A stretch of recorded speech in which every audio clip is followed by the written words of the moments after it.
Welcome to episode 155 of the Campus Comics Cast. We are calling this episode the Dawn of Previews episode in reference to the Dawn of DC that we'll be talking about a little bit. I guess a continuation of Dawn of DC. But my name is Scott Reed. I'm joined on this episode by Mike Atchison and Chad Schubert.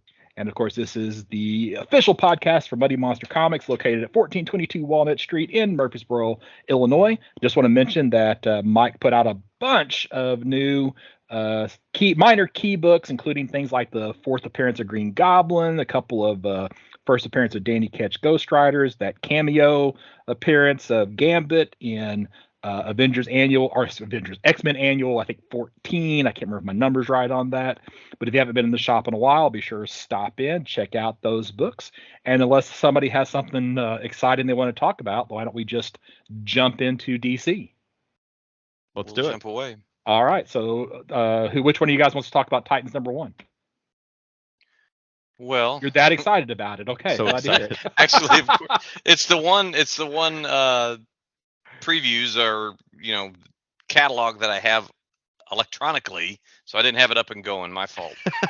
Oh, okay. That's all right. Titans #1. I mean, I think this is it's Justice League has been so overdue for a overhaul, reboot, flush things down the toilet so they can create some new interesting stories.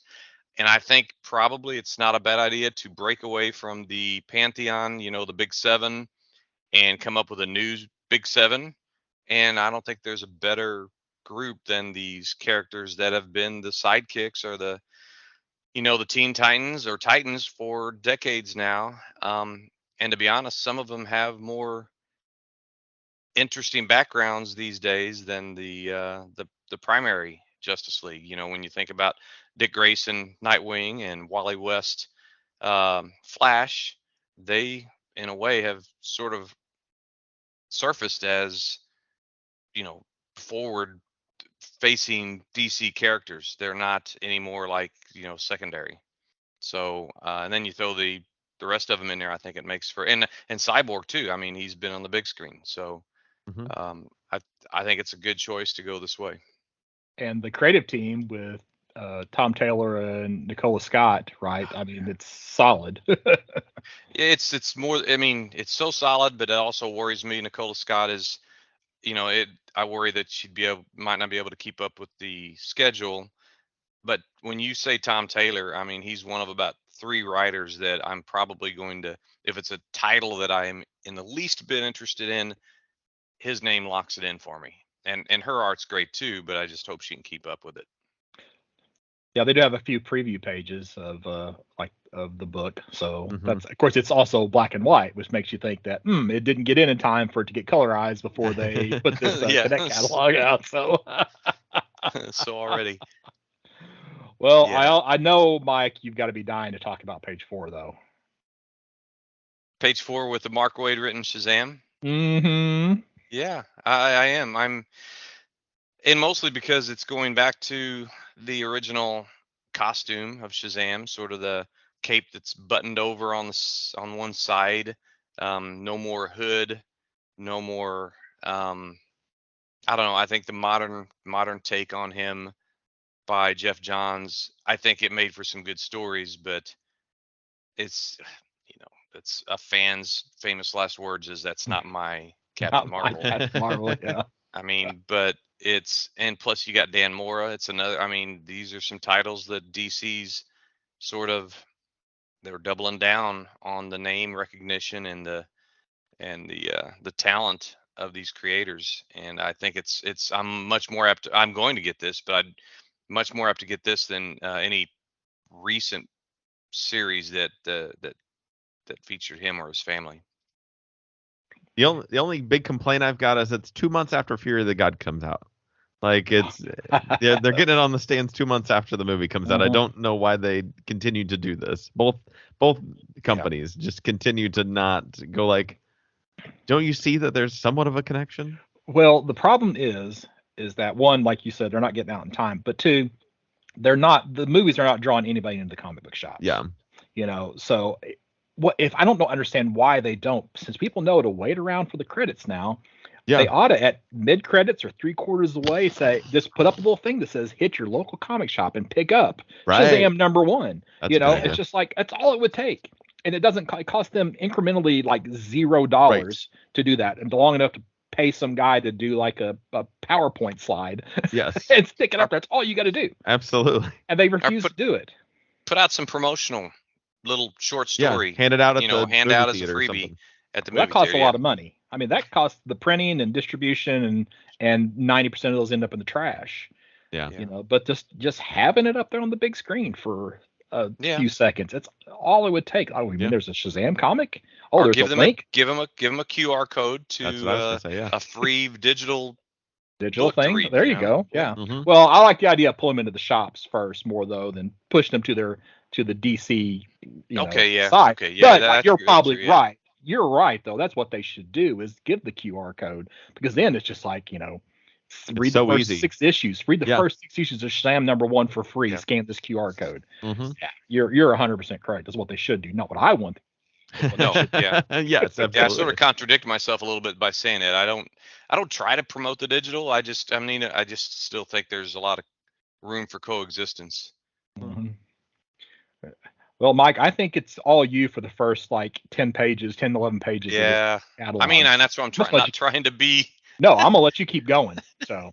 Well, stop me. I'll pause between, because this is the first DC Connect in a while that I was like, oh yeah, I should mark this down to talk about. Yeah, this one too. Next thing you know, I've got about 10 things in a row, like you said. I'll tell you what, I want to talk about page 28. You can have the rest of the book. Okay. So when we get there, I'm just on 6. And the only thing I want to say about Green Lantern #1, well, not the only, there's a couple. Jeremy Adams and Xermanico, great creators. Again, they're getting some good people for this. They've got the covers. I mean, it looks like a painted cover by Xermanico. One thing I noticed interesting and a true throwback is the design of Hal Jordan's Green Lantern costume. Are you guys noticing what it is? What's different than what we've seen in the recent past, or for the last since late 60s? I'm gonna have to say the sleeves, the black on the sleeves gives go a little bit further in the chest, kind of more like the classic version. That's the original design, where it was more like a kind of like a onesie, where it was cut off right at the arms, and then at some point it started to extend. The green would extend over the shoulders. Yeah. But to keep it looking or to make it less like a leotard onesie or whatever, it doesn't look, the green doesn't go all the way down around his crotch and rear end. It stops at the waist and just sort of it looks sleeker, it looks better than the original, but it's definitely a callback to that original costume. So yeah, is that a cheap reason to pick it up and read it? Yeah. But I think I will. And plus you got John Stewart. That's going to be, the backups are going to be written by Philip Kennedy Johnson, who's kind of won me over with his run on Action Comics, and interested to see how both of those titles will, or both of those characters will work in the same book. And this one is almost like they have out too early, because they should want to release this closer to whenever the Green Lantern series starts on HBO Max, where it's going to have Hal Jordan and they'll John reboot Stewart. Again. That's you're a couple right. years away. Yeah, they'll have plenty of time to go to a good time. One. Give it time. You got a new anthology, the Batman, the Brave and the Bold, coming out, and that's once again Tom King, man, Christopher Cantwell, Mitch Gerards. Mm-hmm. These are creators. We already know about King, but I haven't read a single Christopher Cantwell book, and I've heard so much about it was Iron Man, wasn't it, that he's been on for a while? Yep. I've heard so many good things about that. But with it being sort of an anthology or a team up book, I mean, this is right up there excitement level as World's Finest, with Wade. So that's another book that, I mean, it's almost like somebody at DC knows when I start feeling like, you know what, I'm going to pull back on my buying. They're like, hey, we just heard Atchison is cutting back. Let's put some new exciting stuff out there. Absolutely. I don't know. What do you guys think about that? About the team ups? I like it. I was always had wanted to get around to the Urban Legends book that was running, and it seemed I didn't realize that stopped, I guess, last month, or it's coming to a close, and this is picking up kind of where it left off as the new Batman anthology book. So I was like, okay, I really want to start reading this, but I really need to go back and finish reading Urban Legends because I read the first couple issues of that and liked it. And but the teams look fantastic. Yeah, I didn't realize it was a $7.99 cover though. Yikes! Oh yeah. Yeah. Well, give me. Surely that'll be just the first issue at 64 pages. I don't know. Didn't Urban Legends stay up there in price? Because it was. I think it might have been a $5.99 book. $5.99. Okay, all right. Because these are all cardstock covers. So. Oh lordy, yeah. But I'm probably gonna add this to my month to month. So just pick it up. So. Yeah, they're. I mean, these days they try to get as many readers as they can, many sales as they can at the front end, and if it doesn't go 5 issues, oh well, no problem. We'll do something new again. And Cyborg, you guys were right. I'm almost everything I'm commenting on. I mean, I don't know who Morgan Hampton is as far as a writer. Me neither. But I do know Tom Rainey, and I really liked his run on The Outsiders back in the early 2000s. The cover does not look. I don't know who Edwin Gallman is, but it looks like. Oh shoot! What's the guy that did the art on Far Sector? That's who it looks like. But okay. I don't remember. Yeah. I know you're talking about though. Yeah. And I might pick this up for a couple issues to see how, if it, inspires me to buy more. But the one thing I do, okay, if you look at the, what would you call it, the design art or the preview art? Preview art. Oh no, okay, like yeah. Yeah, design, it's got. Yeah. Okay, so for a long time, I've complained that they turned Cyborg into nothing but machine, and all you see as far as his humanity is one side of his face, whereas in the early years under Perez's pencils, he had part of his legs or part of his legs that were still human, more of his arms, and it looks like they're going back to that. So it makes him more, man than he has been depicted in the movies and in the comics for a long time. So I'm glad to see that. DC has for years been trying to turn Cyborg into one of the significant characters in the DC universe, and it just hasn't happened. They want to move him into that top 7, and he just hasn't gotten there. So to me, he's a better Teen Titan. I mean, his relationship with Garfield Logan, Beast Boy, or Changeling, whichever you want to call him, was always, to me, it was such a great buddy team. I mean, they were always at each other. Beast Boy was always aggravating him, and but they really were a good, that you could see that friendship in the books in the Teen Titans. Whereas in the Justice League, he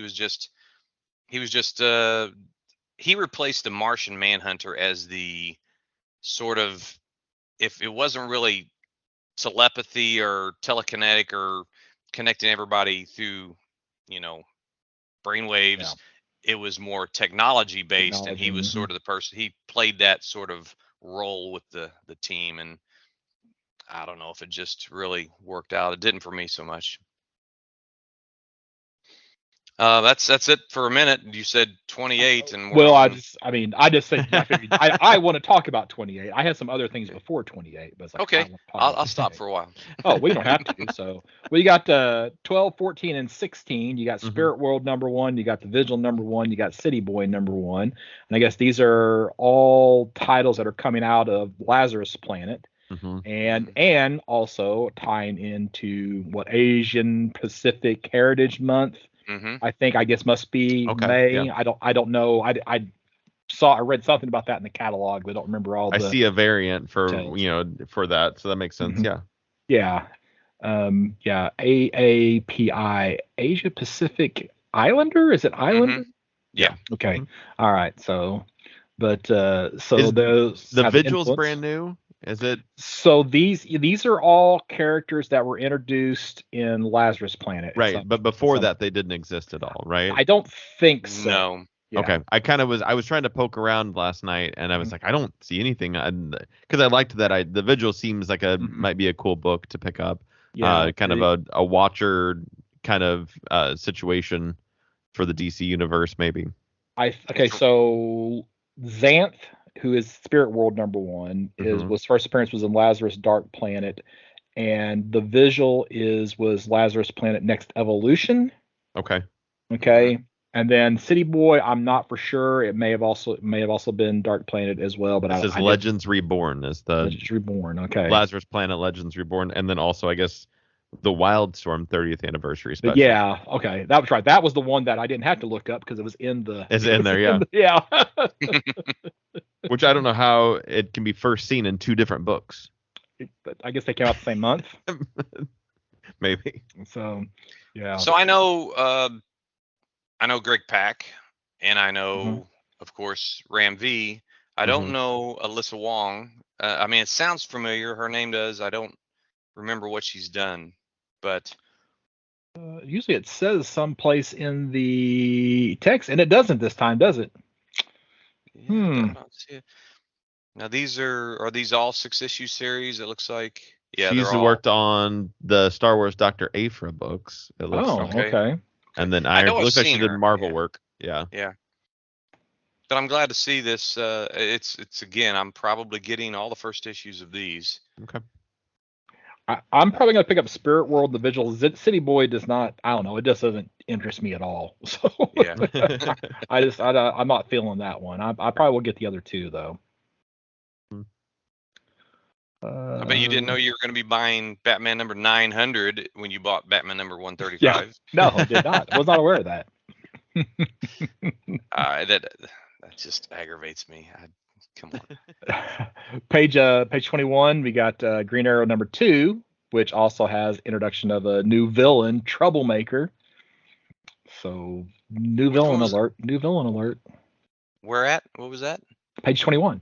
Green Arrow. Green Arrow #2. Green Arrow. I had stopped on Power Girl. Yep. Okay. Well, go ahead. Go back to 20 then. No, I was just admiring the cover. That's all. Oh, okay.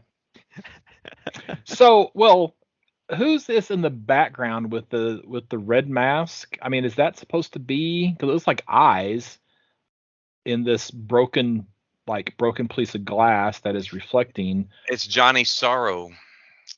He has no face.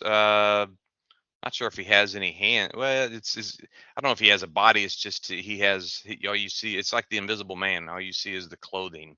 Ah, okay. He's a Jeff Johns invention or creation from the early 2000s Justice Society. I can't remember what his powers are though. He's invisible. Other than that, yeah. That's something though. More than I got. My next thing's not till 28, so I got 26. Just a brief mention. It's Batman: The White Knight presents Generation Joker #1.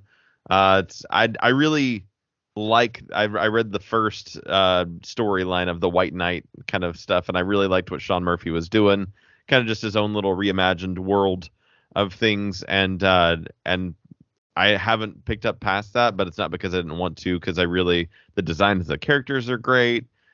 Just a different take on everything in its own little world. Kind of reminds me of the Frank Miller's Dark Knight kind of like little cubby hole where it just kind of lives. And this is a new mini series that Sean Murphy is not actually writing, but it's his story following Joker and Harley's kids during like the Batman Beyond timeline, because they just finished up the White Knight Beyond series not too long ago. So I was like, oh, okay. Well, this is just another reason why I need to actually catch up with this storyline.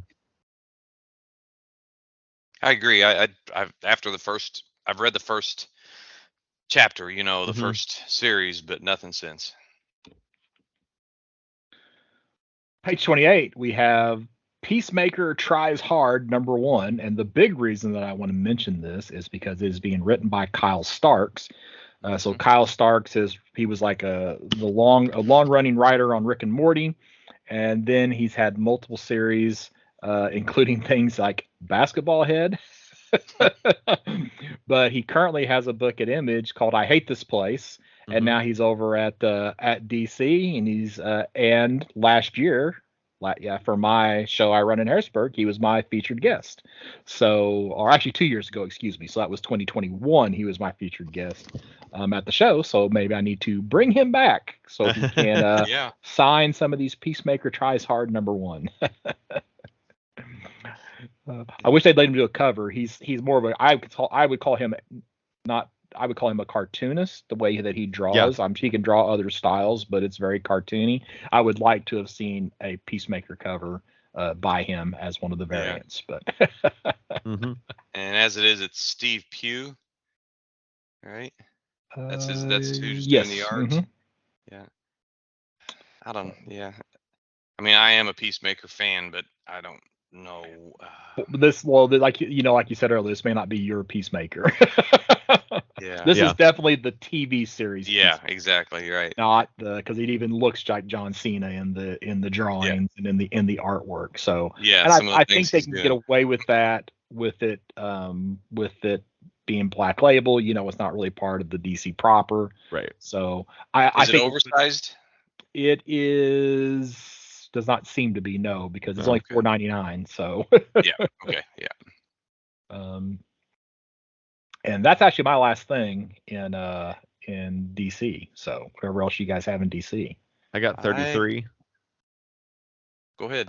On 33, we have the Sandman, the Morpheus Helm Masterpiece Edition, for $500. I'm gonna say, you gonna buy this one? No, I'm not. But it is worth talking about because it is pretty cool. I mean, if you have an income that will allow for such a thing and like that kind of thing, it's a pretty much full scale helm. I would say it's 15 inches by 11 inches by 10 inches is just the helm itself, and then you have a bone nose of 7 inches off of it. It comes with 6 leather bound volumes that include all of the main story run and then the 3 kind of offshoot volumes of Overture, Dream Hunters, and Endless Nights. So it's pretty cool. I would like to see one, but I don't want to own one. That's how I feel about that one. So I'm picturing, they put the disclaimer on there that the helm is for display purposes only, some assembly required. So I'm picturing their fear that somebody's going to try to put it on their head and not be able to get it off. Yes. I think the bigger issue is somebody tries to wear it and it breaks. Yeah, that's probably. Oh, right, yeah. I think they want to make sure that people understand this is going to break if you try to wear it. Well, and it's a solid. I'm assuming it's a solid piece. There's no there's no hole to put your head in. Oh, that's right. Because it's got the book slots books in the back. Yeah. Oh, okay, yeah. Oh, I see. Yeah. But yeah, I thought that was pretty cool. Looking. And that's all I've got for this book. I only have one more thing, and that's just to say they got the Human Target Volume 2 softcover that's includes, of course, the finale of the 12-issue series by Tom King and Greg Smallwood. I still have to read 11 and 12, so it's been an amazing series already. So I'm interested to see how it finishes up. And that wraps it up for me, guys. Cool. All right, Marvel. Do it. Yeah, Marvel. I'm going to say that both DC and Marvel stunk it up this month about getting their catalogs out. So it's like the DC catalog was not available on their website. I actually had to finally get I got the Marvel catalog from Comixology, but of course the Comixology search is terrible. I literally searched for Marvel previews. Well, first I searched for Marvel previews March 2023 and thought, oh, there it is. It found it. And I download it and it's like, no, Marvel does theirs. So it's actually the May 2023 catalog that you want, not the March 2023 catalog. So I'm on Comixology. I searched for Marvel previews May 2023. The first result is Marvel previews May 2022. I got to scroll down like half a page to get to Marvel previews May 2023. So come on. I mean, I think this. I mean, I don't want to get off on a tangent about these digital services, but whether it's Comixology or Marvel or DC, it's like they're going out of their way to make it difficult to find what you're looking for. Yes. I mean, you can be very specific about what you're looking for. Exactly the exact title, the exact issue number. I had a heck of a time on the Marvel app trying to find some of these back issues that were in this Treasury edition. I wanted to see where else they were, see if they were the original issues were on the app. And it was not sorted in any discernible order. So I had to go page by page to find them. and DC's no better. No. Well, and then it's like I went into the Comixology app on the iPad, and I can't even find that I purchased for $0 in the Comixology app. It's just it's probably listed as just a Kindle book or something instead. Yeah, it's just like So anyway, well, I was able to get into a store in my travels and pick up both the Marvel and the big book. So I have the Marvel in front of me. All right. So, okay. Well, page 2. Guess what? We got a new Avengers #1. It's actually been a little while. I think the Jason Aaron run got to 60 something. Oh. Did that last 5 years? I can't believe it's been 5 years. So I mean, I think it's been more than 5 years. Man. So, I mean, I guess they could have done some 2 per month, but it's at least 5 years. Yeah. So, yeah. I know he had a long run, and that's great. Yeah. So, new creative team, Jed MacKay. That's a name that shows up a lot here in the Marvel catalog. So, for some books, I believe he's the guy that wrote those Kang Timeless books that I really enjoyed. Okay. So it's pseudo traditional team, but not quite, because it's like it's Thor, but it's Sam Wilson Captain America instead of Steve Rogers Captain America. So it's just a little bit different than what we've seen in the past. But new #1. I like they gave the names they gave in the solicitation: the Star, the Icon, the Witch, the Construct, the God, the Engineer, the King. Yeah. So I guess the Star is Captain Marvel. I assume so. And the Icon is Captain America. Right. Yeah. The Witch is Scarlet Witch. The Construct is Vision. The God is Thor. The Engineer is Iron Man. Right. King, Black Panther. Yeah. Yeah. I thought that was kind of cool. The art didn't look too bad either. My next. Oh, and they fight Terminus. Who's a big, gigantic robotic body with a little teeny tiny guy inside. Just up in the head. So just as an FYI. Teeny head. Tiny. 14's my next thing. I got 12, and it's just the next issue of Miracle Man, Silver Age 7, and it's got Miracle Man versus Young Miracle Man. So I don't know a stinking thing about this series, even though I've bought every issue so far. I haven't read anything yet, and I've got to lock in some time to do this. I'm the exact same way. Have not read the first. I have all the issues. Have not read a single one of them yet. So yeah, my new issue reading has been way behind. But it's at least still going on. I enjoy the idea that I have it to look forward to. Yeah. Hopefully it will be good before you spend too much more money on it. Right. Yeah. Back on page 10, real quick, the Edge of Spider-Verse #1, there's a new character alert, and it is a character called Spider Killer, who is evidently the most scariest spider character ever created. If you're keeping an eye on those things. Okay. And I'm going to back up one more time. So I'm going to back up to page 8.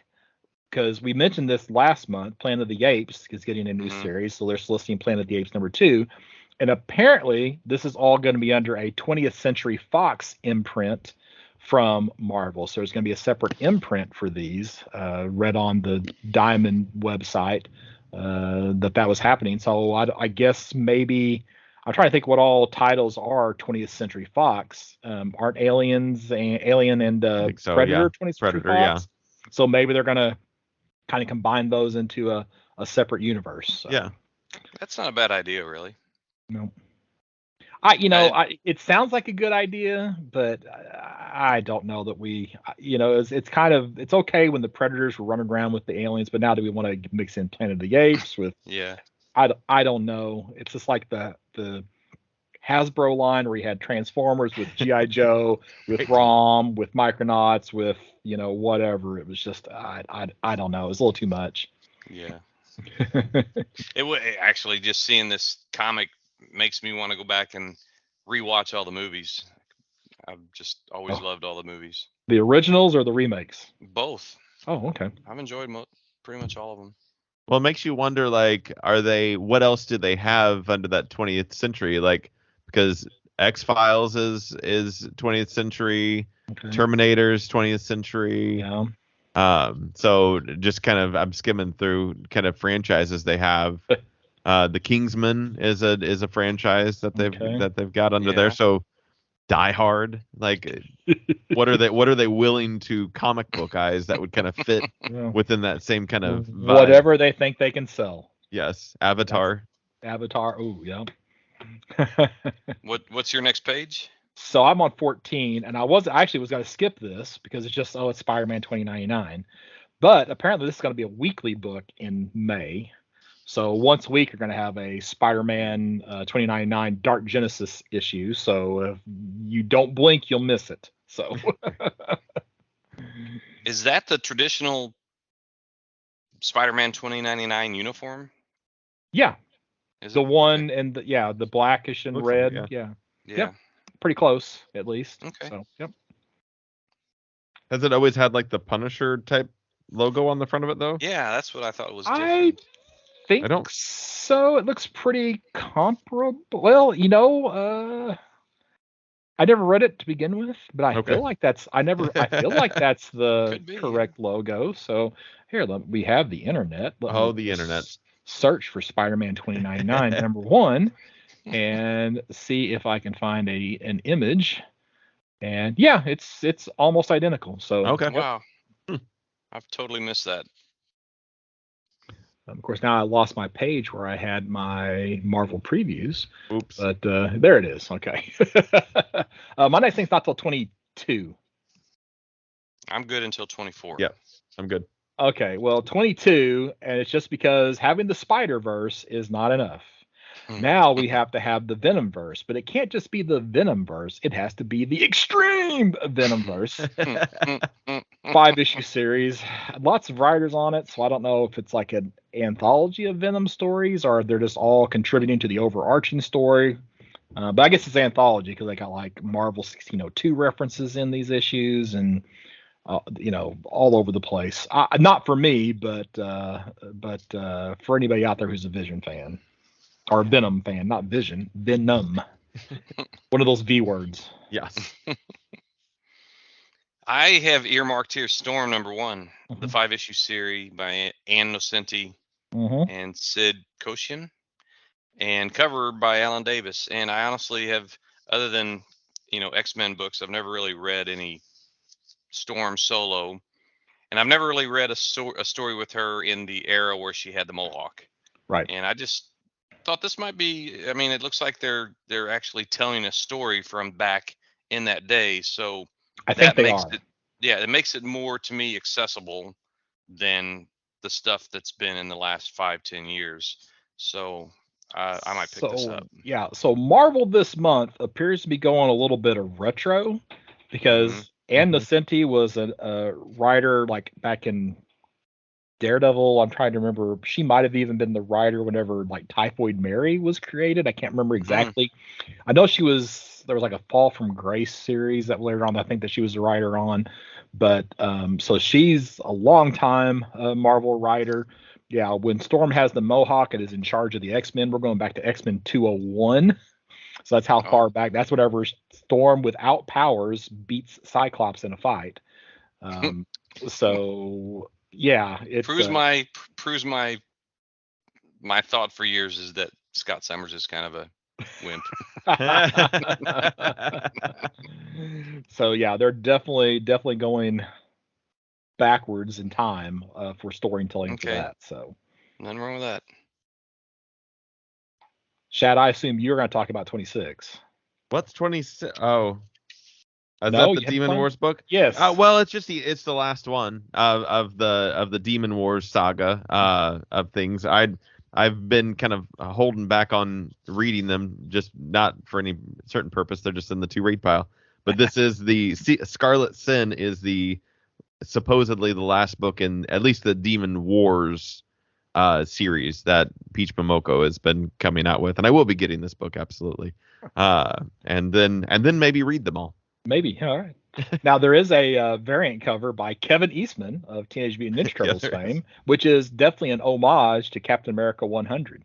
So yeah, it is. Yeah, it's got all them kind of behind him and stuff like that. So you said this is the last. Is it a one shot or is it a? This one's a one shot. Yeah, they're all the previous one ones good.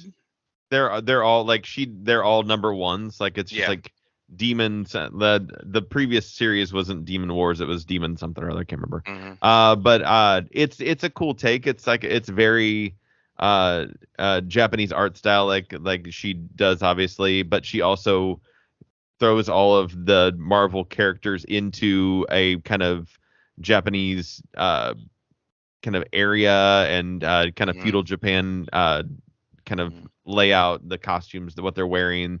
It's at least the ones that I've read are kind of told in a like somebody's telling a tale to you, like here's this thing that the story they're passing down. So it's definitely an approach to take, and I enjoy that. It's not just hey, we're gonna give you another story. There's a device that's given with it. Okay. 32 is my next thing. I just wanted to ask you a question about number 20 or page 28 and 29, specifically 29. It's got the image for Groot number 1 of 4 by Dan Abnett, and it's like Baby Groot and some other character that's in a green and white costume with a Saturn. That's the original Captain Marvel costume. It is. So when you go back to Marvel Superheroes number 10 and 11, he doesn't keep that costume very long. Designed by Gene Colan. Yeah. Right? So it's the Gene Colan design costume. So that's the costume. Now, that could just be, and it even says there, a young Kree soldier by the name of Marvel. So guess what? They're going, again, back to tell stories in the Marvel Universe past.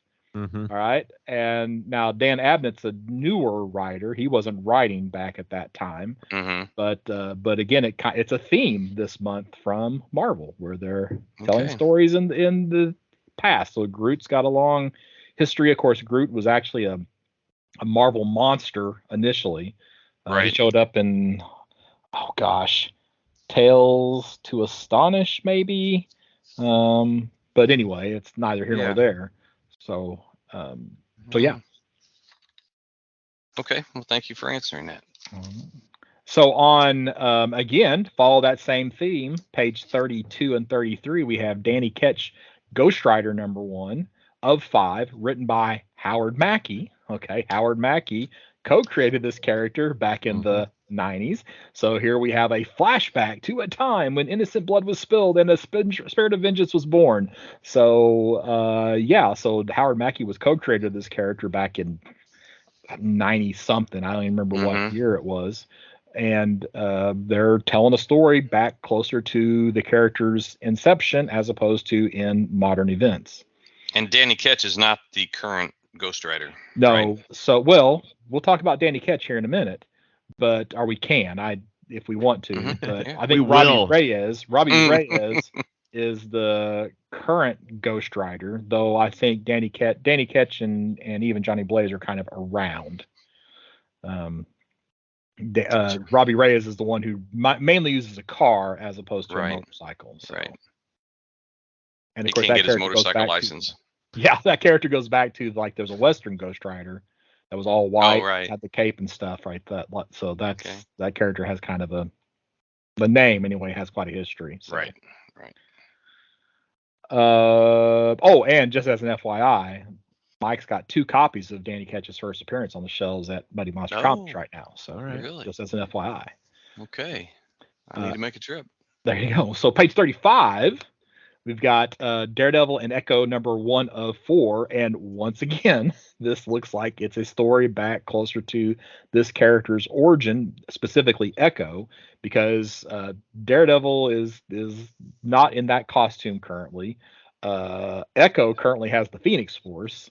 So yeah, they're going back in time to tell a story not in their current continuity. So, Yeah. predates this continuity. Yeah. That Phil Noto cover is just, and he's doing the art too. That's enough to sell it to me. Echo is one of my favorite characters in the last. Yeah. I'm trying to remember when her first appearance was. 90. Was it 90 something? It was pretty early in the right after the Kevin Smith run on Daredevil Marvel Knights, whenever they rebooted that. Yeah. So maybe that was 2000, early 2000s. That'd be somewhere right around there, yeah. Yeah, somewhere in that ballpark. And she's one of my favorite characters. I prefer it when David Mack's drawing her, but yeah, this is good too. Yeah. My next thing's not till 54. Mine's in the 70s. I have a quick thing to say about page 47, X-Men 22. You'll probably be able to guess what my snarky comment will be about, and that anyone want to take a guess? Is it a Rob Liefeld cover? No. No. I mean, even if it was, that wouldn't be it. I don't know. Which character on this cover has actually been in a recent Marvel movie? Well, MODOK. Yeah, MODOK. I mean, to me, the movie version is the only MODOK I've ever seen, and it's ruined the character for me. If they ever wanted him to be an intimidating, scary character, it won't work, because all I can think of is, what was his name, Darren? Oh yeah, Darren. Yeah, Darren. Yeah, I'm like, oh, I want to believe this guy's kind of scary, but it's I keep hearing Darren's voice. It's better than Patton Oswalt's voice, is what Scott would say. Absolutely. You are 100% correct. So, true. 54 and 55, we have the continuation of Captain America Cold War. So that's really more of a reminder for me. Continuing into Sentinel Liberty number 12 and Symbol of Truth issue 13. And you were mentioning Christopher Cantwell earlier. So on page 6, you've got the 3rd issue of Hellcat. So yeah, and I'm picking that up. At least I think I am. My notes say that I am. I haven't gotten the first. I think it's down at the store. So. And 57, speaking of Marvel Retro, we have Invincible Iron Man number 6, where it goes back and tells a story of Iron Man when he's in his Mark V armor. I think it's like the Scarlet Centurion, because it's more red and white, but it's a little bit different look. And it's like back in the time of the West Coast Avengers. So yeah. Retro story. Can we get enough retro stories? And I'm sure there's probably more in here if we were to dig a little bit deeper into some of these, synopsis. So we have another get more bang for your buck. You're not only buying Fantastic Four number 7, you're also getting number 700. Ooh. But by the way, it's the same issue. So. Okay. You were asking about Danny Ketch. Well, it's page 63, Ghost Rider number 14. They mentioned Johnny Blaze, and they also mentioned Danny Ketch in the same issue. So, and now Robbie Reyes is not part of the Avengers, but he was until the Jason Aaron end of the Jason Aaron run. He was an Avenger, and then he was over in Avengers Forever as well. So, you have to admit that Ghost Rider is a really visually cool looking. Oh character. Yeah, most of his stories are terrible. But he visually is really, really cool looking. So yeah.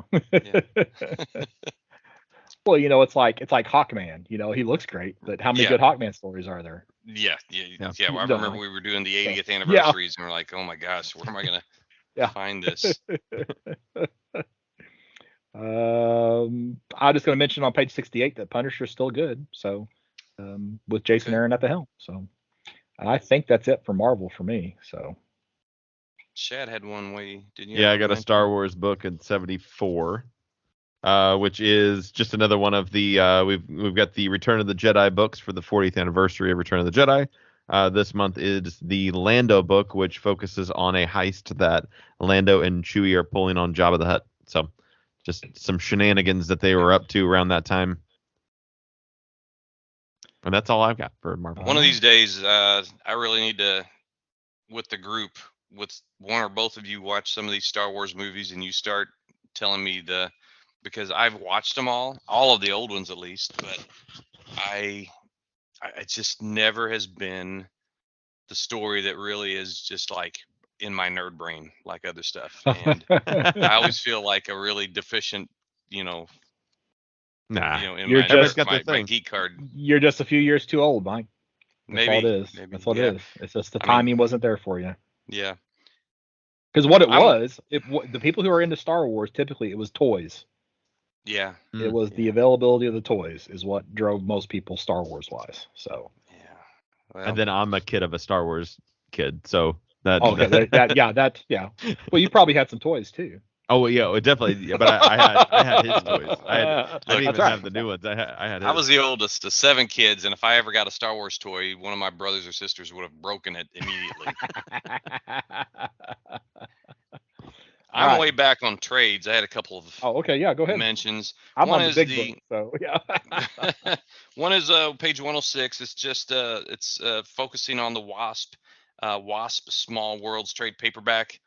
It's written by Al Ewing with Stan Lee and Ernie Hart, so I'm assuming Al Ewing's got a little bit of a it's actually reprinting or collecting Wasp numbers 1 through 4 and some material from Tales to Astonish from 1959. So I'm sure that's the Stan Lee part.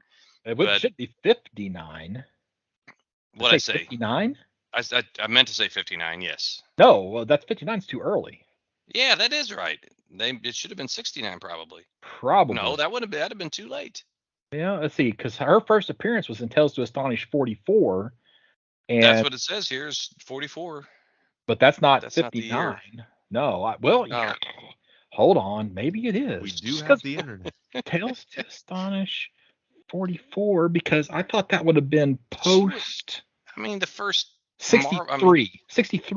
They totally botched that because that's not right. Yeah, because okay, let's just say Tales to Astonish 44. So what it may be is that there's a prototype story of the Wasp that they include in there, because maybe. So that would be my guess. So it wasn't the Wasp. It's kind of like there's a prototype Ben and May Parker story prior to Amazing Fantasy 15, and there's a prototype Hulk story and a prototype Doctor Strange story. Sure, gotcha. But if it tells Astonish 44, says June 1st, 1963. But yeah. Well, they talk about, I mean, the cover even shows all her different, she's had more costumes than most characters. Yeah. So that's kind of interesting. Well, there's like one issue, I think it was a Perez drawn one, where she literally changes costumes in the middle of a fight, and somebody comments on it. Are you wearing a different costume? That's awesome. And last but not, oh man, use your words, Mike. Last but not least is on pages 120 and 121, you got Captain Marvel / Carol Danvers, Captain Marvel / Monica Rambeau. They each have their own trade paperback that gives you their history.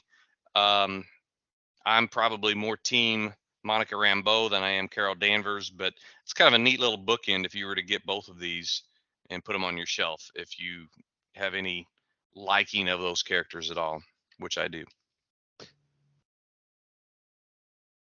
And that's it for me and Marvel. Way more than I normally talk about in Marvel. All right, so don't forget, previews orders are due 18th of each month. So if you are listening to this as we record, well, I guess it really depends on when we get it out, right? Fair enough. You'll have until the 18th, ideally, to get your orders turned in.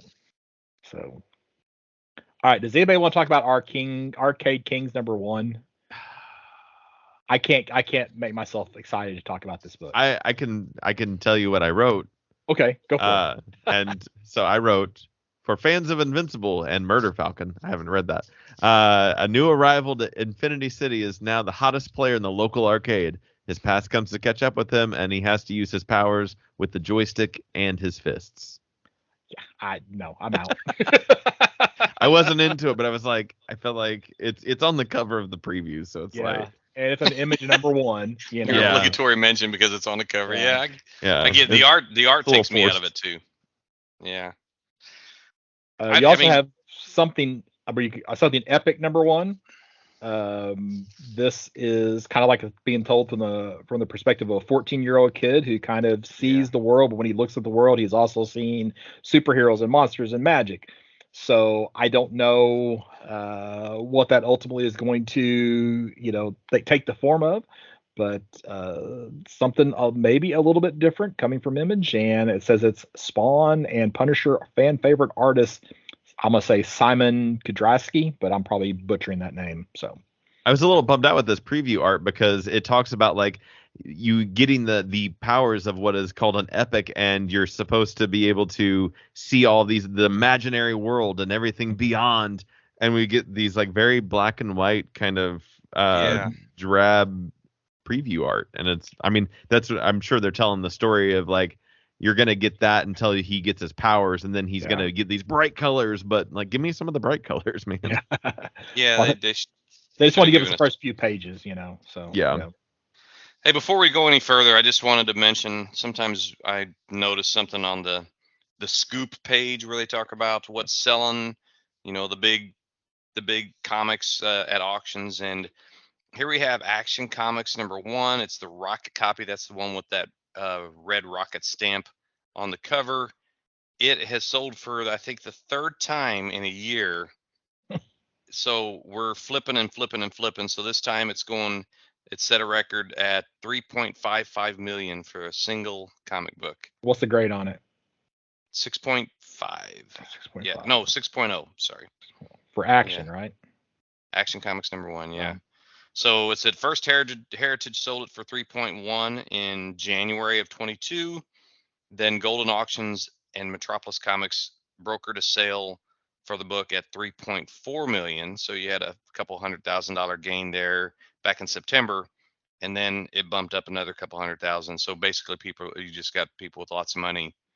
Well, and really, it's not going by the time the person who bought it for 3.4 sells it at 3.6. They probably took a loss on it by the time the other brokers and stuff get their commission and fees and all that type of stuff. So really, I was thinking that it wasn't a huge gain. Yeah. No, unless they just said you're going to take X dollars of whatever more you can sell it for. So I'd be the guy that would keep it, never resell it, I'd be leaving it to my kids, and they wouldn't even know what they had. And then they throw it in the trash. Oh my God, don't say that. That's nightmare material. Sweet dreams. Oh my God. Well, I'm not going by page numbers because I'm just using my pull box on the Diamond site. Mm-hmm. So we'll just the Haunthology. This is a trade paperback. So this was something that Jeremy Haun wrote during COVID lockdowns. And if you've ever read anything from Jeremy Haun, he's done things like The Beauty, The Realm. He's got The Approach out right now from Image. He has a very Cthulhu heavy influence, and you can kind of see from this cover. It's kind of like a Cthulhu shape, and he has a tendency to wear a hat that looks like this one that's on top of the Cthulhu character. Okay. But I was wondering what that kind of call was too. Yeah, so I think this book might have been a Kickstarter, so you could probably actually get a hardcover directly from Jeremy Haun. But here they're giving us a trade paperback from Image. And I like to mention Jeremy Haun's books. He also was at my show. Oh, gosh, I don't remember what year it was now. It's been several years back, 6 or 7 years ago. He was a guest of my show. So, yeah, I almost marked this. It looked pretty interesting. And like you said, it harkens to a Cthulhu look with the cover. I had actually, if I go, oh, sorry, go ahead. No, you're good. Go ahead. I'm just going, I do have the catalog, and that was on page 67. ontology was. On page 58, there's one I had earmarked called Star Signs. Yeah. Did you have that marked, Shed? Mm-hmm. Oh, go ahead then, please. Oh, okay. Or one of you. So Star Signs is I kind of gone back and forth, but this is like the book that has me the most intrigued out of the catalog. Probably is that it's advertised as Wicked and Divine meets Radiant Black, which I like both of those series. So it's like, okay, I'm essentially the zodiac signs fall to Earth and give 12 people the gift of their powers. And very much in the same way that the Wicked and Divine, they had the Pantheon and everybody got the powers every 70 years or whatever the heck it was. I thought at first, I was like, well, artwork seems kind of safe. The story didn't have this edge to it. But then the more I thought about it, I was like, this could be really cool. I mean, they're not giving you a lot to go off of with this little paragraph of what it would be, but the zodiacs signs are ripe for the picking to be able to use and kind of do. So I was like, I kind of do like it. I like what could potentially happen with this book, and so yeah, I'm excited. I just wanted to see what the powers were. I thought that's always kind of cool when you know that there's going to be a group of superpowered beings, and you know kind of what the theme is. You're like, okay, how are they going to? What kind of powers are they going to give them? Let's say the Archer, the Twins, the Bull. Well, don't ruin it for me. Don't spoil it. Well, you could go see the Zodiac in Marvel, because they do have the Zodiac in Marvel as well. Oh yeah, yeah. Fair enough. All right, so the ripoff book of the month. So you have Savage Strength of Starstorm, which that sounds like a 5-year-old came up with that title. But also when you read the solicit, it sounds just like Radiant Black. Somebody finds a strange artifact from another galaxy. Yep. We've not seen that. Oh yeah, I did see that. Yeah. So, but this is another #1, Drew Craig. Hopefully they can do something differentiated. They're going to have to do a whole heck of a lot. I'm about to hear rave reviews on it before I pick it up. But it is a new #1 this month out of Image. Yeah. Artwork's not really as clean as that, and yeah. I got one more thing from Image, but you guys go ahead. I do too. I've got the Supermassive 2023 edition, which appears to be, this is the massive verse, speaking of Radiant Black, this is their big crossover, which I'm assuming is now going to just be maybe an annual event, is that they're just going to have the Supermassive 20 whatever, because they had one last year as well. And this one, we've got a new character since the last Supermassive, which is Dead Lucky. So they'll be on there. I've actually been reading my Radiant Black books. Ooh, okay. And I was like, okay, I'm gonna put all of this other to read pile aside, and I've got a stack that's 7 inches thick of Radiant Black and it's all of its spinoffs, and I'm just trying to go through it. It's not bad. But I'm actually wanting to get to a place where I'm kind of caught up to go, okay, whatever the Supermassive event is will either be my continuation point or my jumping off point for the massive universe. So we shall see. All right. So also from Image, this pronunciation of this title, I'm not for sure on. Marth Valis. So it's a trade paperback. I don't think it's, is it digest sized? It's full color pocket format. So I guess that's digest size, 128 pages, but it's a sci-fi adventure story. But what has me intrigued is that the preview artwork, there's 5 pages of it, and there's communication, there's noise sounds, but all of the word balloons are just in these odd symbols. So it's they're going to have to tell the story without using any words.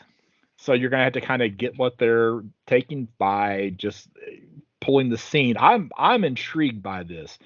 I'm I'm not going to say what I want to say about the artwork because I didn't be using a regular term, but it has a very cartoony art style.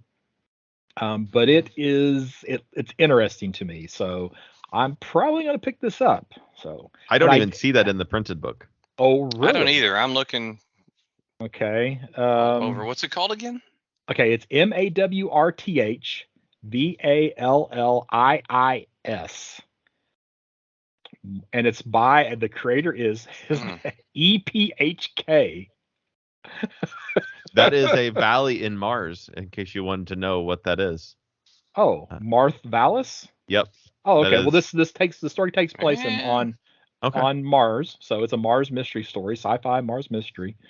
So, in shops April 12th. So I wonder if it's a late solicit because it does have a March a diamond code, Okay.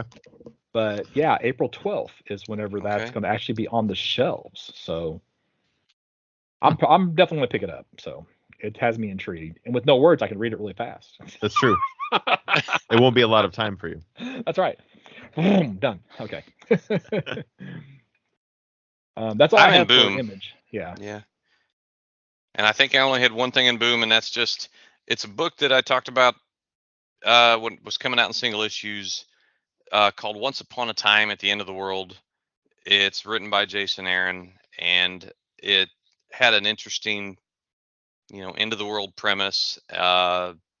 But now it's collected in its first trade, volume 1, and now I'm thinking, well, since I failed to get it then, I should get the first 5 issues in this trade. I think I've got the first 3 if you just want them, because I didn't enjoy it and I dropped off on it. Oh, thank you. That's good to hear because that saves It was me okay. from. It wasn't horrible, Yeah, I but mean- it didn't, like, of all the books you got to read in the world, it was like, Yeah. okay, I got to cut this one off. Okay, well, that helps. That helps. That's why sometimes it is better to wait for the trade. Yeah. There you go. I got a couple of things in Boom. Okay. Shad, you got anything? Ghost Lore was the only, Good. the number one, a new Cullen Bunn book, which he has a couple in the book this month. For him new- to write that much horror, I just don't want to be in his brain. Yeah, You know? right. Yeah. Yeah. Yes. Well, and I mean, just like anybody who has that many books coming out, there's some that are good and there's some that just Yeah. aren't. And so I always get a little leery about hopping on a new Cullen Bunn book because there's probably a 50-50 chance that it's not going to be the one that is the good one. Yeah. In there. But the Ghost Lore is a new horror series, like I said, by Cullen Bunn. It's about a father and a daughter who are considered nearly dead, which means that they're survivors of a deadly accident, and it gives them a power to be able to see and talk to ghosts. But they aren't the only nearly deads out there, and there are others who may not have kind intentions. So that's kind of the setup. And it looks like it's gonna have a different artist every issue. Oh, okay. That's what I gathered, or maybe I'm on the wrong one. Yeah, because where was? Let's see, the first in a haunting lineup of artists featured in each issue. Oh, So I'm thinking they're gonna have a different artist every single. well, that's kind of a cool approach. Yeah, so I kind of took it there's gonna be a different story, but but maybe I wonder if their ability is gonna be the tie that ties all the issues together. Could be, yeah. Maybe. So I don't know. What do I know? That's a good guess. As good a guess as anybody's. It's as That's good as right. it, Okay. exactly. We'll take it. So, also from Boom, I just mentioned they have The Expanse, The Dragon Tooth, number 2 of 12, and this is actually also a Kickstarter for a different set of covers. So now the Kickstarter is over already, but which is unfortunate for anybody who maybe would have wanted the Kickstarter, but. Right. Yeah, so I can't decide what I feel about this. Is like if you trust the product, then put it out monthly. But now we're doing a Kickstarter to cover the costs. This bugs me a little bit, but Yeah. Dark Horse. I don't have anything in Dark Horse. Anybody got anything in Dark Horse? Nothing. I've got one. Nothing new. Okay. There's a new book called Survival, and it's about a girl who goes back to her hometown in Alaska where there's an unexpected plane crash unleashing an ancient terror in a rural town. So kind of gives you that 30 Days of Night feel. It even says on the top, I didn't even pay attention, it says Red Dawn meets 30 Days of Night. So yeah, just another horror book. I probably won't pick it up, but if you like horror comics, and I always like to point those out. I'm looking to see. I didn't see that one. but I'm wondering if it is not the case where it's not on the. Oh no, there it is. Survival. Okay. Yep, I just didn't mark it. And her last name is Reed. Gosh, I should be all over that book. So. Hey, it's Sean Lewis. That's the Batman. Is that the Batman White Knight guy? No, that's Sean Murphy. That's Sean Murphy. Okay. right. Sorry, my bad. One of the Seans. Different Sean. Different Sean. Yeah. IDW. I don't have it. Is that before Dynamite? Yeah, no, I think Dynamite, at least in the catalog, Dynamite's next. Yeah. Okay, go ahead. You got Dynamite? I earmarked Maleficent. You want 26 covers of something? No. Oh, okay. Actually, I want the cosplay cover. The cosplay cover. They should have a cosplay cover of Maleficent. That would be a good idea. I mean, it wouldn't be a good idea. It would be trashy, but yeah, right. Yeah, it's because the reason I'm wanting to buy this is to give it to my granddaughter. So no, yeah. It's just funny that what's funny is I'm on the plane and I'm looking through the catalog and I get to Dynamite and I'm like, I got to flip fast because I don't want people to see me looking at these. The Dynamite section and the manga section. You can't spend any time on those pages if you're in public. Flip. So Disney villains, Maleficent, number one. It's I don't know. I'm trying. I mean, there's different books I've bought from previews over the years for my granddaughter. At least the 8-year-old. The other one's getting old enough now. Maybe she can start enjoying them. But I might pick this up. And then I was looking at the. There's a little box here that says there's a Jay Lee cover, Dynamite Metal Premium cover T for $100. What does that mean? A metal cover? A metal premium cover? Well, I assume they will. If you go to a comic book convention now, you'll have these artists, and they're instead of printing their prints on paper, they're printing their prints on metal sheets. So it's a little bit more durable. So I'm going to make the assumption that that is what we're talking about. But I'm trying to find Dynamite here to actually take a look at that and see. Because like on Pullbox, I don't know if I just skipped Dynamite.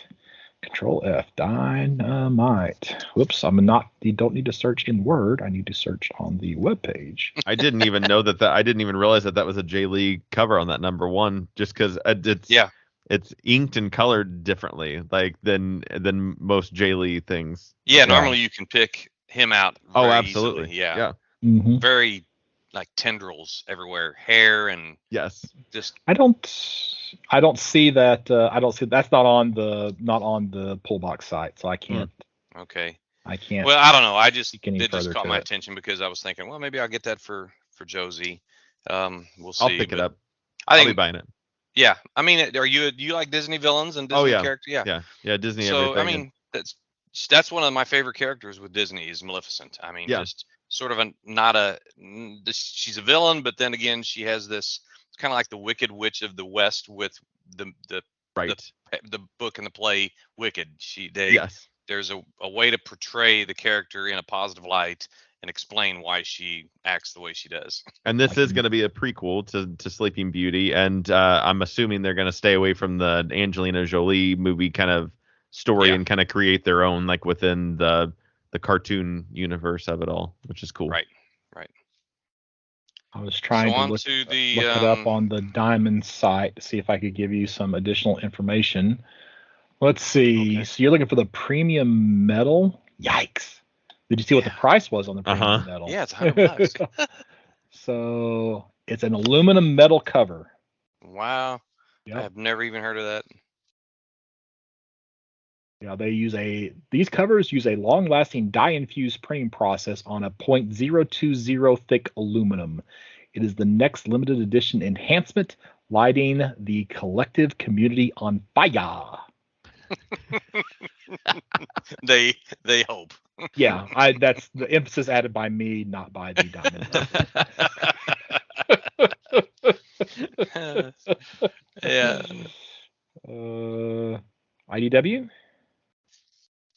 Yes. All right, what do you guys got? Dark Spaces Good Deeds. It's on page 348 on the big book.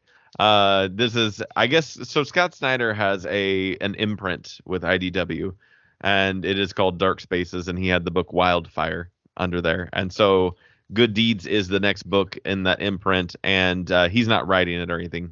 He's, I guess, just curating on there. So that's really the only reason I'm bringing it up, and also because in the printed book there's a typo on it, and if IDW can't get their crap together on anything else, of course they can't even like get their print right without some sort of typo in there. So I mean, it makes sense. It's about a kid and their mom who moved to a quiet little town where they witness bloodshed at this town festival. I'm hoping it's a weird like seance, like where they sacrifice somebody, but they don't really say. And it leads to a supernatural conspiracy linked to the town's colonial past. So it's kind of, which Dark Spaces book is that? This is Dark Spaces Good Deeds. The solicit on the web page is completely okay. It's almost not. Okay, I guess it's not. But it says it's in St. Augustine, Florida. Yeah. Right. Okay. All right. Which is not like a super small town. It's a tourist town. Oh, is It's it the really? oldest town in the U.S. Yeah. Oh. So, yeah. I might have made up the small town part. Okay. Yeah. When I write my own solicits, who knows what happens? I don't know. It felt like a small town vibe. I don't know. Because I read the synopsis and then I write my own, and then who knows what happens after that. Let's see. Also, now I had decided that this book was going to be every other month, but the issue 3 is out this month. So you have the Dungeons and Dragons Saturday Morning Adventures issue number 3. Back to Coup covers of that. So I guess that's month to month. Now, what's missing from IDW is I don't see a Rocketeer book this month. They started that anthology, but was that just a one shot?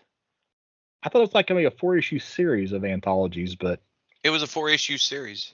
okay. Well, there's not solicited as far as I can tell from IDW this month. So now, one thing I missed the first time I went through IDW was that there is also now a TMNT Saturday Morning Adventures continued number 1. So they are continuing the cartoon line in comic books, like they are doing with the Dungeons and Dragons cartoon. So, and the G.I. Joes and yeah. So you guys got anything else from IDW? Nope. They stopped calling the turtles the Teenage Mutant Ninja Turtles. It's just TMNT. Yep. Yeah. That's a lot to type. I get it. But it doesn't sound as good as the Teenage Mutant Ninja Turtles. They should just grow them up and they just be the Ninja Turtles. Ninja Turtles. There you go. Right. Yeah. Right. Yeah. To going from Teen Titans to Titans. Yeah. Yes, exactly. Now on the pullbox site, Dynamite comes after IDW. Oh, okay. FYI, so. Yeah, IDW's gotten the boot in the big book. They're gone. Yeah. They're still up. They still have a major spot on the website though. So. No, what was weird, and it's completely out of order, but we're going out of order anyways. Dark Horse has 2 sections in the printed book. They have their section. That, yeah. Did you notice that? Yeah. And then on 297, there's another Dark Horse section, and it's like it's all their things that aren't number 1s, and it's like trades, and it's kind of a weird split. I don't know. It's like, why. oh wait, there's more. Yes. It's probably a cost savings. They probably want to feature some books because they have to pay extra to be up front. Yeah, that makes sense. Image is the premier company. That's why they're always first for the catalog. So, and that's why like Marvel and DC have done their own thing because they don't want to be just sandwiched in with everybody else. Yeah. That's why you're stuck with a separate book for Marvel, DC, of course. Yeah, they whatever they're doing. It amazes me that the books, the preview catalogs are still as big as they used to be. Yeah. Without Marvel and DC. Mm-hmm. Well, Diamond's had to go to get all these independent guys to, to stay in business. So yeah. All right. So the rest of the book, let's just rapid fire these. So no particular order. Mike, you can go first. In the same vein as Maleficent on page 304 for those that have physical catalogs, you have under the Disney Hyperion. I don't know if that's a publisher, I guess. Anyway, it's called Fairest of All, a Villain's graphic novel. And it's, again, this is something I'd get for my granddaughter, but I probably would read it before I even give it to her. So it's only $15. Yeah. Chad, you look at me like, yeah, I'm gonna read it too. Yeah, I was like, me and your granddaughter would have like the same reading list, I think. This is a novel, and this is the graphic novel, like conversion of it or whatever. The adaptation, Yeah. that's the right word. And I've been wanting to read the book for forever, and I'm lazy when it comes to reading actual books with just pages and pages of words. Yeah. So the fact that there's a graphic novel version of it, it's like, okay, that's what I'm getting.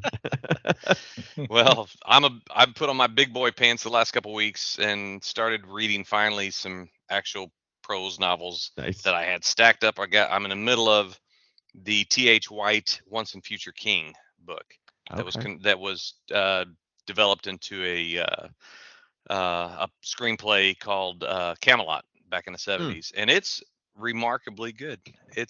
I'm about a third of the way through right now, but it's fantastic. Yeah, I'm enjoying it. So next Shad. person with their hot take. All right. Next, I've got from AWA on page 280 in the big book is Gatsby, the original graphic novel. I do feel like this was solicited as an issue 1 last month, and as a monthly book, and is now going to just be released as an original graphic novel. It's a modern day retelling. Did we talk about this? I remember talking months ago about Gatsby in single issues. Yeah, so maybe we did, but yeah, it's just a modern update with LGBTQ characters, multicultural characters, and the age of the internet. So if you like Gatsby and you were hoping to get this as single issues, I really do believe that maybe they didn't get enough orders or something, and they just were like, let's just release this as one and not do it this way. I think you're right. Yeah. All right, so from Oni Press, we have that other Cullen Bunn book that we were hinting about earlier on. So Lamentation #1. And I think I said my comment now. What I meant, or I said it earlier, what I had for this book right now is that I wouldn't want to be in this guy's head. So, but yeah, it's just another horror book.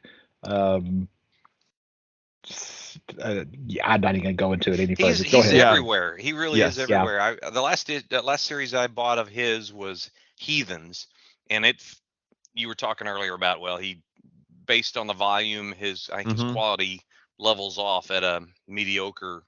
His overall average is mediocre. But some stuff can be good, some isn't so good. Heathens wasn't great. But he's not just with one publisher. He's with he's all over. Publishers. Yeah.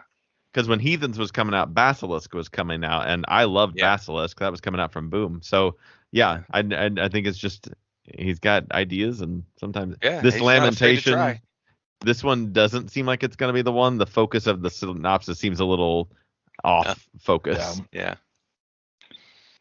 Still doing the lightning round? Yep. Okay, I'm in Humanoids.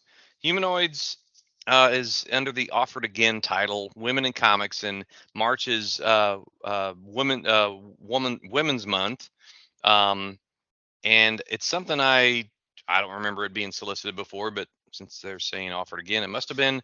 But it's called The Complete Omni, and the reason I'm earmarking this is because it's written by Devin Grayson, and I really liked Devin Grayson's work on the Teen Titans back in the early 2000s, and I know she's done other stuff, but I really haven't kept up. But I don't know, if you want to say, okay, here's a reason to pick this up because it's Women's Month, or Women History Month, then that's my suggestion for at least me. I've got on page 230 from Ablaze is Animal Castle Volume 2, #1. I have yet to finish reading Animal Castle Volume 1, but I do own it. It's on the shelf. And I just love the book. It's Animal Farm's sequel, essentially. Artwork's awesome. I just really like the way that it's portrayed, and I'm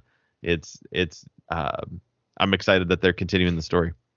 Is it as dark as George Orwell's novels?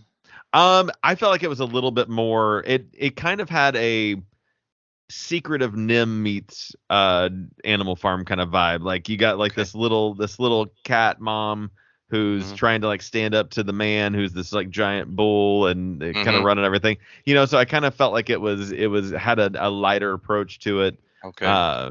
But still was into it for sure. Sure. From Mad Cave, you have Monomyth #1. And this is another book from David Hazen of the Nottingham, fame.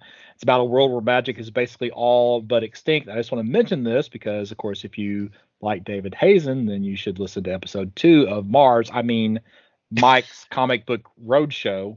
Comic Shop Roadshow, right? Excuse me. I got that title wrong. Where you can hear our thoughts on Nottingham. And that was episode 2. That's right. And we can still call it Mars. Unofficially. I even catch myself doing it. Back to you, Mike. Okay, next on Lightning Round, I'm under Odyssey Publications. It's a spotlight on, it's called The Dark Avenger, The Strange Saga of the Shadow. It's a comics history, coffee table book or reference book or whatever you want to call it. I've got a certain level of affinity for the character. Even though I'm not your card carrying noir fan, but there's something about the Shadow that I've always just dug. The visuals of the character, you guys know, I was sitting there reciting the, who knows what lurks in the hearts of men thing about a year or two ago. So I like the character, and it's something even at $30. You made us watch that movie. Oh, that was what we were saying. Yeah, that's what it was. Yep. Yeah. Well, aside from the movie, that wasn't a great movie, no, but the character's still pretty cool.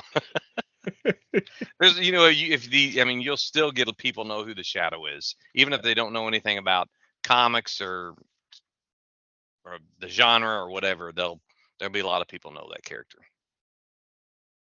I got a thing to say before I actually talk about my next book. If you were thinking about our Nottingham review that we did, like Scott was talking about on the Mars issue or Mars episode 2, there is a book on page 293 called Nottingham Volume 3, which may make you think, oh, is that Volume 3 and they just switched publishers to Cinebook instead? And no, that would be the answer for that. Is that there's just another book called Nottingham, another comic book series called Nottingham that's running, and it's published by Cinebook, and they're on Volume 3, which happens to be the next series, the next volume that would be coming out for Nottingham after they finish this Tales run. So it tricked me a little bit, but I did a little research, and I was like, that's not the Nottingham. It's not the creative team. It's weird. Even the cover copy looks very similar. Mm-hmm. Yes. That's crazy.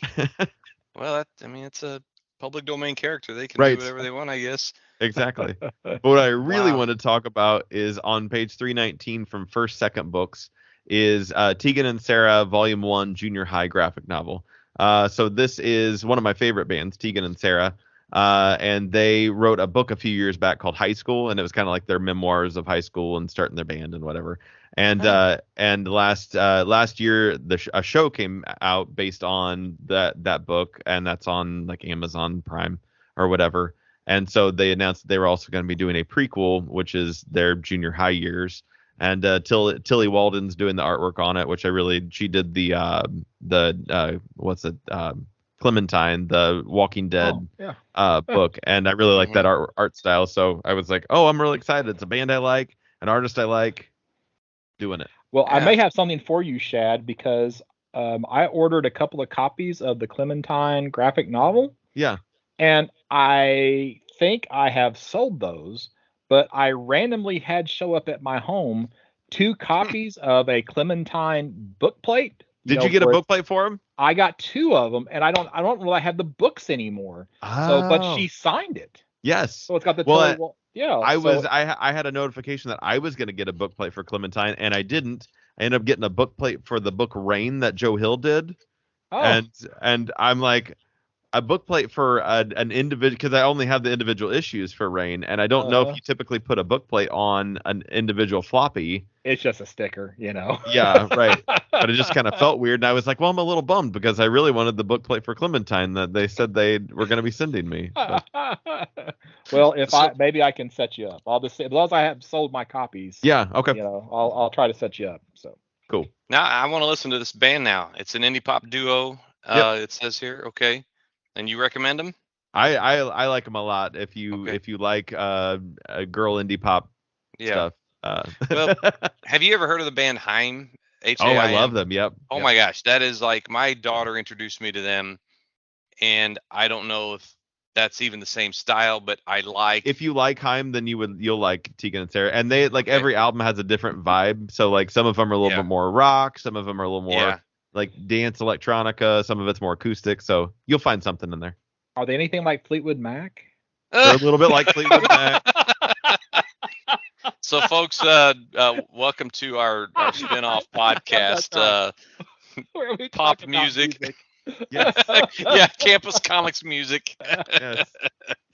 Oh man, but you know, it's funny how there's so much overlap between comics and music. Oh, absolutely. You know, it's just our artistic creativity, stuff like that. Mm-hmm.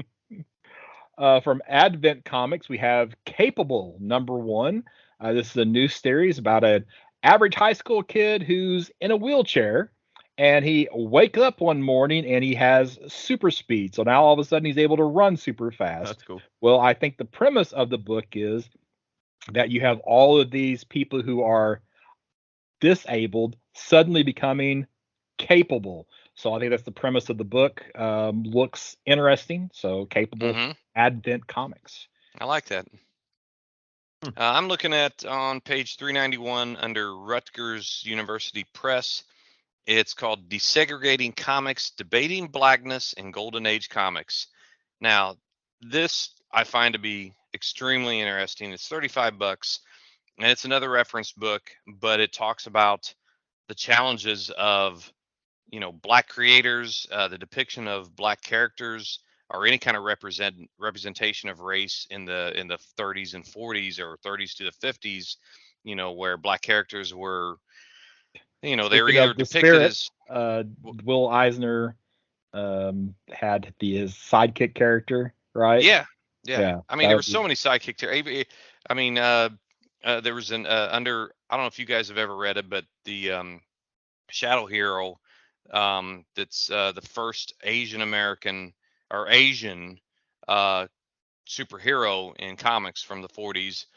It's got an interesting history. We covered that on a podcast, or I covered it with on another podcast one time, and you guys got to read it sometime. It's about the Green Turtle, which is an actual 1940s hero. But the book is by Gene Yang, and he basically. Anyway, I'm getting off track here. Well, he's the character where they never actually show him out of costume, right? Yeah. Yeah, because it wouldn't have been politically correct, or they just didn't think they should show an actual hero as an Asian character or Chinese character. So they showed him as looking.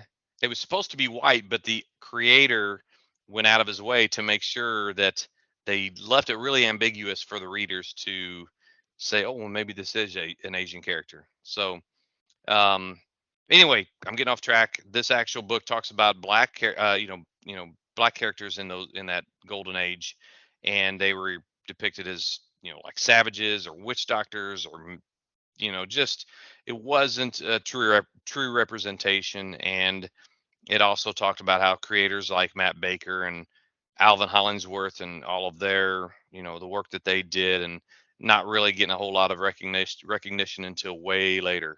So this is the kind of book I want on my shelf. I'm actually out, except for I just wanted to mention that Whatnot Publishing does not have a heavy metal magazine for this month. So I noticed that, yeah. They have not. Issue 1 has not come out still, and it was supposed to come out in February, and has still not been released. So this is an interesting thing, because this is their debut with them buying heavy metal and everything, and Nothing. Nothing. Crickets. Mhm. Jinx. All right. I got a couple more things. So this one's kind of an oddball for me. From Graphics, you have Captain America Ghost Army hardcover graphic novel. So this is written by Alan Gratz and art by Brent Schoonover, who I think had a run on the Captain America title in maybe like the 90s. But it's weird to see this Captain America story coming out from a different publisher, right? And it's got, it could fit. It's going to be a World War II story, but it's talking about Baron Mordo, which is kind of an odd mix because usually you think about Baron Mordo with Doctor Strange, not with not with Captain America. But odd publisher, but a Captain America story. I might decide if I want to pull the trigger on this one or not. Do it. Scott. No peer pressure. Did you have anything else, Mike? Just my obligatory plug for tomorrow's publishing. We got back issue number 145, and this is all about Spider-Man villains.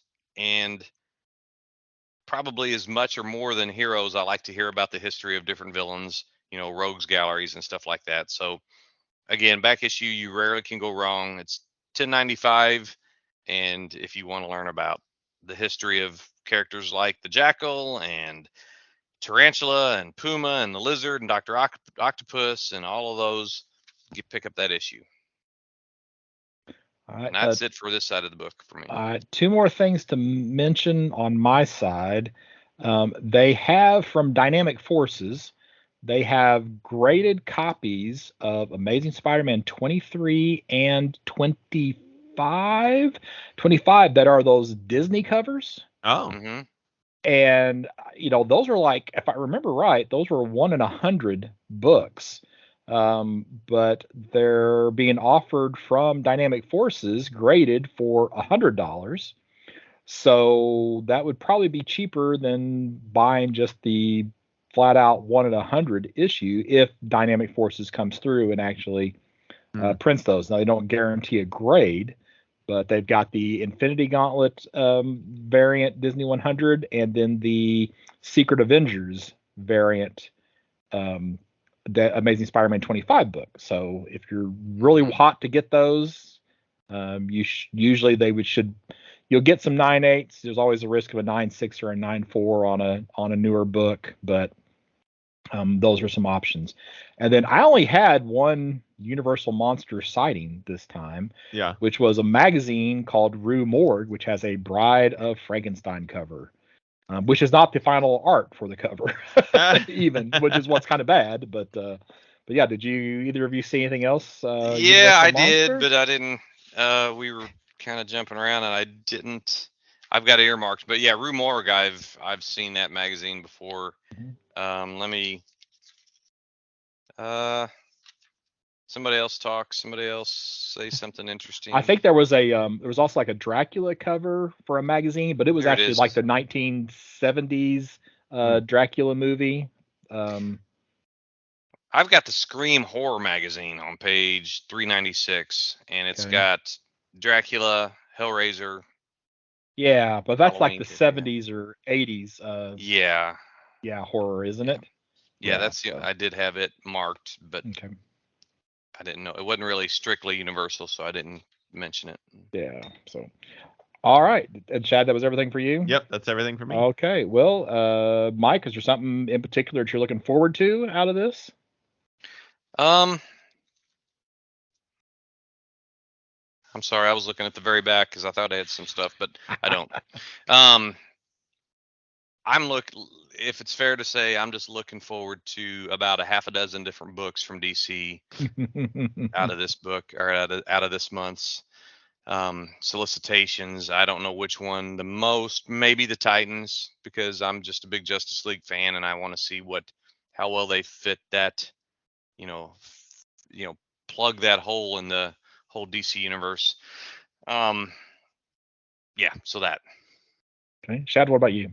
I would say probably that Star Signs book from Image, the Zodiac heroes kind of thing. I'm curious to see what that's going to be like. Okay, and I asked the question, and then I didn't even come up with anything for myself about anything that I might be looking forward to. So I'm gonna go with the Daredevil Echo. I was going to series, say that you would be, yeah. just because it's back to the roots of both of those characters, hopefully. So that's the version of those characters that I prefer, is that time frame. So not the ultra powered Echo and the head of the hand fighting the hand. I want the fighting the hand, not the head of the hand. Daredevil. So go back to its roots. So I'm going to get it too. I'm going to get it for the Noto art, and yeah, we should probably take a guess at each other's what we're looking forward to book. And because I think a lot of times in our heads we know. Well, I'd have to know in advance though what it was going to be. Yeah. All right, so Mike, you got a book you think people might want to think about for an investment? Well, I always count on you for the cues, and it's that Green Green Arrow. Arrow You're going to say issue. Green Arrow number 2, yeah. Yeah, Green Arrow number 2 with the new villain alert. Oh, that's my best. That's my best. Sorry. Shad, what about you? I would say, just kind of going on the indie side of things, probably the Star Sign book again. I mean, just because I don't think we've seen in any kind of major area of TV movie of the zodiac signs being something. So if this book does well, it could be something that potentially could be developed into something else. Well, I'm going to follow you to the indie side of things, but a different title. Okay. And I'm going to go with Capable, because that has the makings of a Netflix or Amazon Prime series all over it. Just the idea that you have, and that, with the push in film and TV for diversity, and that just is a perfect fit for something that somebody would want to develop into a story. So I think that could be something. So I'm going to pick up a few copies just in case. So literally going to put my money where my mouth is. So. All right. So Shad, what is coming up on episode 156 of the Campus Comics Cast? Well, 156 will be covering The Accelerators Volume 1 and Justice League, A League of One, the collection. Okay. And Mike, if somebody wanted to reach out to you besides our email address, podcasts@bergcomic.com, how would they do that? My personal email is m.atchison90@gmail.com, and my Twitter handle is @MikeAtchison5, and I'm not a band. I'm just a person. Yet. You're not a band yet. But somebody who is in a band, Shad, how about you? You can find me on Facebook, most likely at Shad Schubert. That's SHAAD SCHUBERT. And check out Shad and Thomas. We've got some shows coming up. That is one of my bands. And I'm Scott Reed. You can find me at bergcomics.com. Has links to my social media, and I probably should put a post up on that page about where I'm going to be at convention-wise coming up this year. So maybe I'll get around to doing that. So, all right. So we'll be back soon with another episode.